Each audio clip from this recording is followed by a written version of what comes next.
shining so bright, like a star lighting up the night. Grace and kindness in every way, you bring sunshine to every day. Beautiful girl. Magandang buhay everyone! So, for today's video guys, samahan niyo po kaming mag-beach ngayon kahit sobrang init. And actually, hindi naman po siya sobrang init. Yung weather niya po is maganda. So, ayan. This time po nasa loob po kami ng train.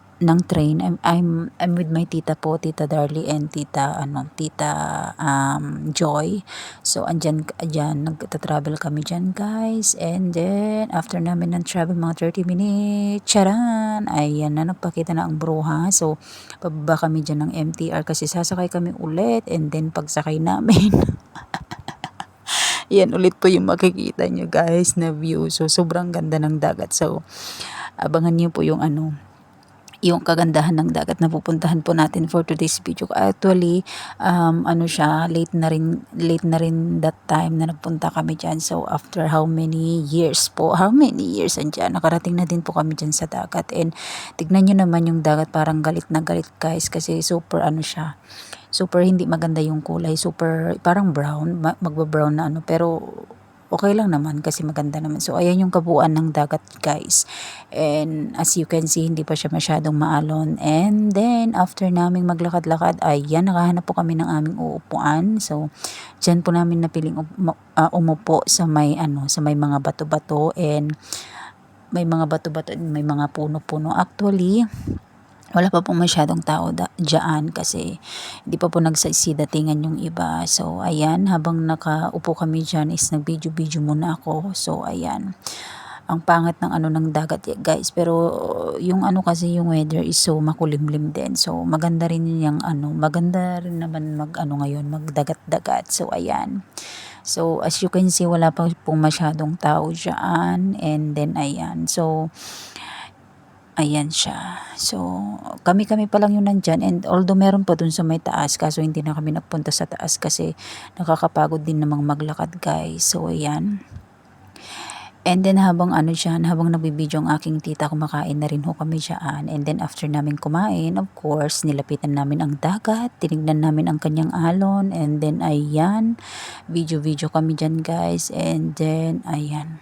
Ayun, may sumasayaw na bruha sa gilid.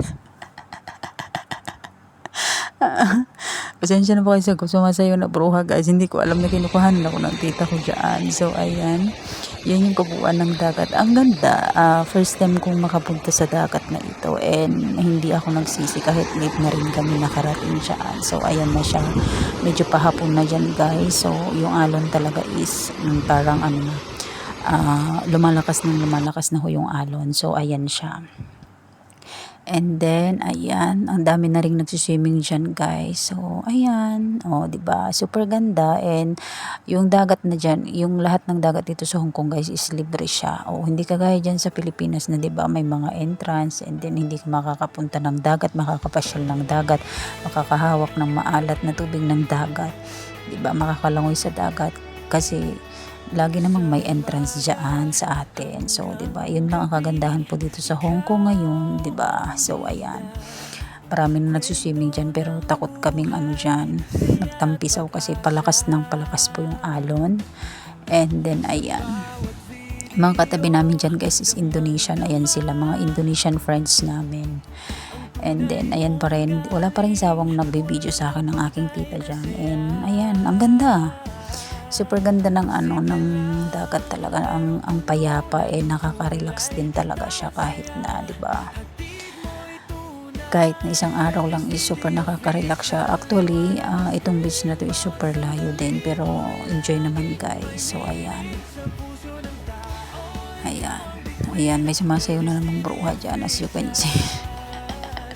Ulit-ulit na nag-TikTok yan pero hindi ko po alam kung ipopost ko yan kasi baka magagalit pong aking nanay at ang aking nanay at tatay. So ayan, pinapakita lang namin yung kaubuan ng dagat guys. Ayan, palakas na ho ng palakas ang alon.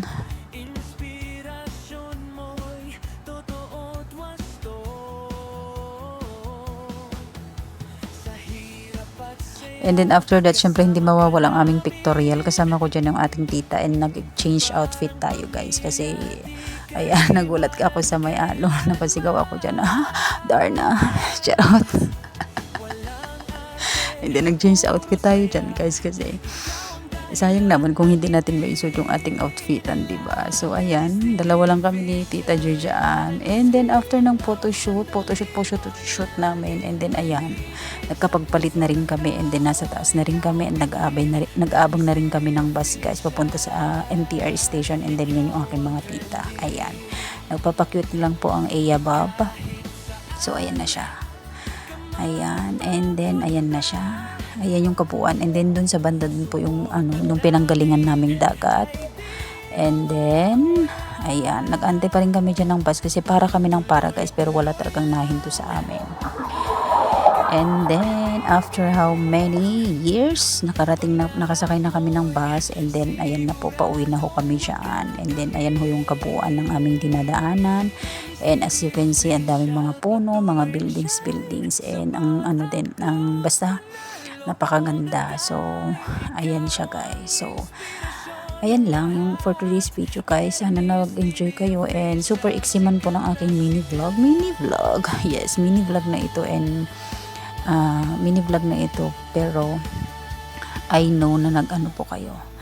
I know na antag dito. I know po na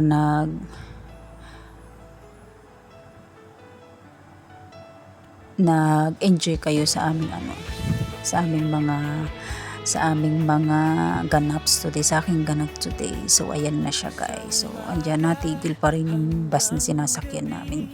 Ayan. So, ayan siya guys. And ayan, pumunta na nga, umarangkada na po yung ISIS. Di ba ang ganda ng view guys? So, ayan. So, travel lang tayo guys.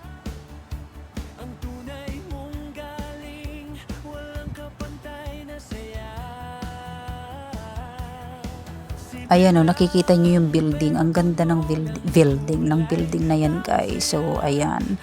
Basta yun lang. Maraming thank you sa lahat po ng hindi nag-i-skip ng ads kasi malaking tulong po yan para sa pag-grow ng aking channel. And then, ayun na nga, malapit na rin kaming bumaba dyan guys. And ayun, gusto ko lang mag-thank you po sa palagi ang pagsuporta sa akin, sa aking YouTube channel. And mag-iingat po tayong lahat and lagi po tayong magti-thank you sa lahat ng biyayang ipinagkakaloob sa atin ni Lord. And ayun, huwag tayong mawawalan ng pag-asa. Fight lang po sa lahat ng hamon ng buhay. So, yun lamang for today's video. God love. Your light remains